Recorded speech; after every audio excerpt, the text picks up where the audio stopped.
So now the little routines all start. The mechanics do haul their little bits. They clean the perspex, the bubble as they call it, of the fairings. Some riders will just sit patiently waiting for the start. Always seems a bit of an exercise in futility, just feeling the back tire, but I guess that's to see if there's a little bit of heat on it. And Martin Finnegan has a chat with his mechanic there on the line. What a tremendous scene it is as you look up there. Crowds all flock behind the barriers. That's the main commentary point and timekeeping position there, as some very attractive, I have to say, young ladies, Dermot, start to make their way onto the grid. Absolutely, Roy, but the very fact that they're putting these brollies up, hope that's not an indication of what might happen during the race or later in the day. We must say at the moment conditions are fine here at the moment, but we're looking forward to a really, really tight race. Yes, we really are indeed. This, to the best of my knowledge, is a 6-lap affair, a relatively short stint in Irish road racing. Now the grid is cleared, all the mechanics have left. Now it's just the thoughts of the riders and their anticipation of the race ahead. They'll be focusing on that first right-hander, the downhill right-hander down towards King William's Glen. They'll be wanting to make sure, someone's asking how many laps. If we could shout over, we could probably tell them it's a 6-lap race. Yes, indeed, Roy. You can actually see the tension rising there. Some of the riders are looking around to see when is this race going to start. But there we are. We see a lot of different coloured flags being with marshals walking about at the moment. But I'm sure the countdown must be underway by now. Visors are down. The gear machines are in gear, and off we go. And it was, I think, possibly Martin Finnegan got a good start, but then John Burrows moved ahead. So it's number 16, John Burrows, on the HM Motorhomes machine, who has got the advantage as he disappears down round that fast right-hander. And look at this scene now as they all come down towards King William's Glen. It'll be hard onto the brakes, and we'll see who will go into the right-hander in first position. John Burrows it is. Martin Finnegan, number 45, in second position, and I do believe that possibly was could have been Adrian McFarland in third. We'll confirm that in a moment or so. So Dermot, they've left us now, and they're negotiating that tight turns up round King William's Glen through the various stonework and tree-lined section of the circuit. The second group of riders are away through, and they've safely negotiated that right-hander at King William's Glen. We may get a quick glimpse of the riders as they come back onto the Coolham Road, but by now, Dermot, I would imagine they're right up at the school crossroads and turning into Village Road. Yes, the Tullyallen village shops, at one stage they were going to construct a chicane there to slow the riders down, but in point of fact the width of the circuit didn't allow that to happen, but that means they're going to be full belt as they approach the Colin Road corner, Roy. It's going to be absolutely full tilt round that right-hander, and then we get a glimpse of them as they approach the M1 roundabout, that link onto the M1, and then it's just situated about 250 yards above the main start and finish area.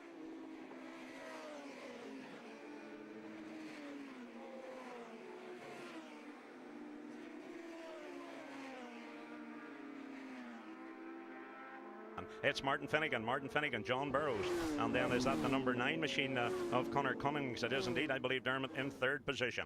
Yes, Conor Cummings from the Isle of Man. He's been making a big name for himself this year, and he's certainly in third place at the moment as they approach the end of lap 1. Lap 1 it was, accelerating down through the start and finish here. You get some idea of the speed along the side of this road as these riders now are approaching 180 miles an hour. 180 miles an hour round that downhill right-hander, and then hard on the brakes. You can see them sitting up, pulling their heads above the bubble. Martin Finnegan gets ready to lean it into King William's Glen, and there's going to be a change. That's John Burrows, and then right behind him Conor Cummings. So there's a heck of a race on, Dermot, for second and third. Certainly Conor Cummings is exerting pressure on Burrows at this point as they travel up through the Glen. As I said before, there are 22 corners on this Glen, which isn't for the faint-hearted, Roy. Not at all. It's made up of a combination of just like a corkscrew, as Dermot explained to us earlier. That perhaps is the leader of the second group, and if that's the case, that's the number 28 machine just throwing it into that right-hander. Some additions to the list there, and they all disappear in below the trees and tackle up toward Owen. Someone there slips, sliding his way into King William's Glen, but managed to keep the plot upright and keep everything on the circuit. Someone has shot right up the slip road, and you can see what happens when you miss brake, and he's now back on, but he's lost a tremendous amount of ground by taking the slip road. Yes, indeed, Roy. I'm sure we're going to see a lot more of these incidents today, but as long as they don't slip off, that's the main thing. So will the local man from Lusk, County Dublin, then Martin Finnegan, be the man in the lead as he comes round to complete 2 laps of this 6-lap event. It looks like Finnegan has the advantage. You want to see the speed of those guys onto the Coolin Road, but there's a heck of a tussle going on for second and third. I think Martin Finnegan has got a bit of a break. Is that Conor Cummings? It is indeed. Conor Cummings has moved into second position, and I think the new third place man now, perhaps there has been a change there, moving back, and that's John Burrows, number 16. We'll confirm that in just a second as they appear up towards the M1 roundabout, that link onto the roundabout. Martin Finnegan it is, Conor Cummings, and then John Burrows, Dermot. Yes, indeed, but certainly Burrows isn't easing off the pressure. He's hanging on to Cummings at the moment, and in turn, he's not letting Martin Finnegan get out of his sights as they approach the end of lap 2.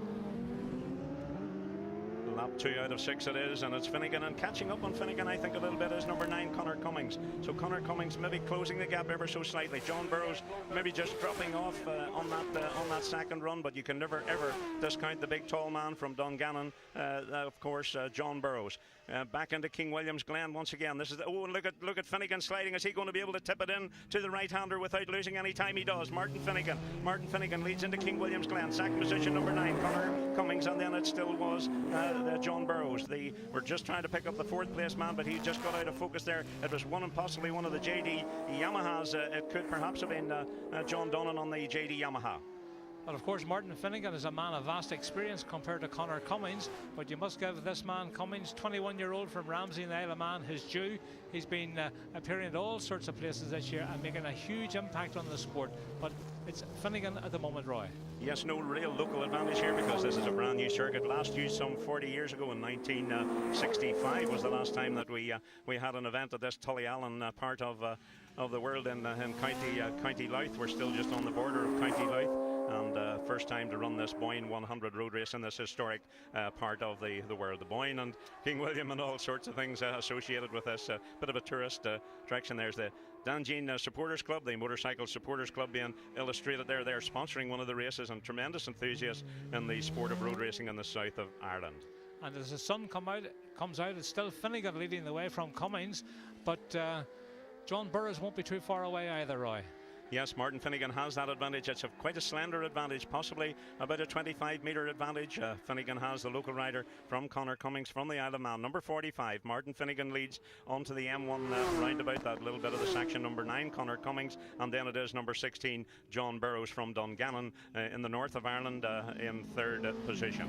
So 45, 9, and I think 16 the race order as we come to the halfway point. 3 laps completed. Yes, indeed, Roy. 3 laps to go, and I think Finnegan must be the man to have your money on today. He's certainly stretching his lead slightly over Cummings, with John Burrows still holding a very, very safe 3rd position. Is Martin Finnegan just doing enough to keep his nose ahead? Again, the back wheel of that machine snakes, slides into King William's Glen. The right-hander now being lined there by folks. That's a great vantage point, seeing the riders on the brakes there. No change for first, no change for second. And there's our 3rd place man, John Burrows, number 16, holding on to that top rostrum, or final rostrum position.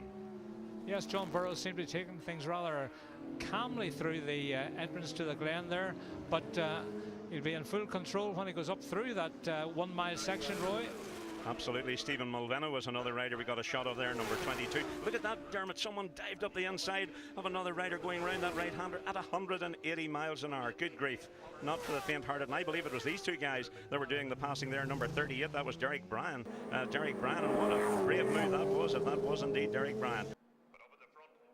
The sun has finally come out here at Tullyallen, the Boyne 100 road races, and the sun is starting to shine. Number 67 through the start and finish area. We have some late additions to the program there as we just get obscured, but we look again to the right-hander. Again, we have got some indication as they come out onto the Coolin Road, and is that Mr. Finnegan still holding the advantage, Dermot? It appeared to be, Roy. Yes, indeed. Finnegan in the lead from Conor Cummings, who is now backed by a Ballymoney company. Absolutely. So here is our race leader, number 45 then, Martin Finnegan, former youth motocross rider, then turned to the roads and has really had a great checkered career in road racing from Lusk. Owns a motorcycle shop just in Lusk, County Dublin. Conor Cummings, number 9. But that's our 3rd place man, Dermot, now, number 16, John Burrows. That's right, John Burrows, a late recruit to road racing, but a very steady rider indeed. He enjoys everything about the road racing scene, and he will travel the length and breadth of the country. coming under pressure now for that third position. If we could just see who the fourth place man was. There's John Burrows, there's the fourth place man. It looks like a black Yamaha, and I'm guessing that could be one of the JD Yamahas. Just can't quite pick out the number. We may get it this time. That's number 16 Burrows then, breaking into the right-hander at King William's Glen. Let's see if we can get a closer look then of the machine in fourth position. Was that possibly, it's hard to say. Position, we'll double check. There's the number 3 machine going through. That's young Michael Dunlop, part of the famous Dunlop family. And I would make it that Michael probably is in 6th position. That's yes. a provisional. I think you're probably right, in 6th position, and that's a good run for young Michael Dunlop in the big bike class. Here's that battle that was raging earlier between that number 38 machine, Derek Bryan. He was the man who made that brave move just a lap or so ago. 4 laps completed. Someone's gone up the slip road, and that's the number 5 machine, and that's Ian Forrestal, and that's most unusual for Ian Forrestal. He's a very accomplished road racer, and he's taken to the slip road. So you can see the series of bends there as they approach the M1 roundabout at the top of the circuit. The sun out here, some of the coats are starting to come off. People have certainly taken to the weather now. It's been a very, very mild day here after a bitterly cold, wet day here yesterday for practice, so quite a contrast in race conditions. Dry road pretty well everywhere, I would imagine, except up through the Glen. Is that our race leader, Dermot? Yes, indeed. That's Martin Finnegan coming in to complete his 5th lap. And the way he's going at the moment, I think we can put his name down for a win. He'll be going towards the last lap flag, I would think, this time then. Number 45, Martin Finnegan from Lusk, County Dublin, accelerates, and he has now opened up at a good advantage. And has that meant that as John Burrows then moved into 2nd position, we just didn't quite get a glimpse of the 2nd place runner as they disappeared out of our view. There is Martin Finnegan, and down into that right-hander. We keep saying King William's Glen, but that's the quick part of the circuit after they start and finish. There's the number 7 machine of Adrian McFarland on the hardship Yamaha. And there's number 9, perhaps that still is our 2nd place man then, Connor Cummings, as he rounds the right-hander. So if the next man through is the number 16, it is indeed then John Burrows in 3rd position. Last lap flag, that yellow flag with the diagonal cross, you can see. And we're just trying desperately to get a glimpse of the 4th place man as he disappears out of our view, being closely followed by another machine in 5th. Number 7, Adrian McFarland, hardship Yamaha, in about 7th or 8th position in this 1010cc Irish Road Race Championship race. We're on the final lap of a 6-lap race, and it's being led by number 45, Martin Finnegan. And Connor Cummings will appear to have a safe 2nd place with John Burrows in 3rd, Roy. There's Connor Cummings rounding the start and finish area. There we are, checkered flag goes out, and it is, I think, it is Martin Finnegan. Martin Finnegan, number 45 then. Martin Finnegan has claimed the race win. Everybody congratulates him. Martin Finnegan slows up, and we'll get a glimpse. He's going to wheelie to the fans now on the way down to King William's Glen. So a little bit of added interest, a little bit more of a spectacle. Martin Finnegan, the local man. Yes, indeed, Roy. And you call that there showboating. Matter of fact, he was doing what Valentino Rossi does whenever he wins a Grand Prix, but well done, Mr. Finnegan. So Martin Finnegan wins. Connor Cummins was 2nd, and John Burrows just by about 2 machine lengths. Rider number 16 on the HM Motorhomes machine finished in 3rd position. Yes, Roy, the way Martin Finnegan rode that particular race, leading from start to finish, I think he's in for a treble here today, just as he had a fortnight ago at Killalane. The riders on their final lap then, of course, they've already got the checkered flag, but they're now getting an opportunity to be greeted and applauded by the fans lined all around this Tullyallen Boyne 100 road race circuit. And a great spectacle it is. First time in some 40 years to have road racing, Irish national road racing here at Tullyallen. Certainly indeed, Roy, and it's appropriate that Martin Finnegan should win this senior race, since he is already the Irish champion. Irish senior champion, number 45, Martin Finnegan, a very likeable, tall young man from Lusk, just at the edge of the city of Dublin. And you can see now that the road is drying out very, very quickly, and very, very soon, perhaps with the exception under the trees at the part of the circuit where the riders are just approaching now, may still be a little bit damp in patches. It was causing something of a problem for the riders as far as selection of tyre choice. There's number 173, that's John Ella, and also behind John then is William Dunlop on the Lily Suzuki.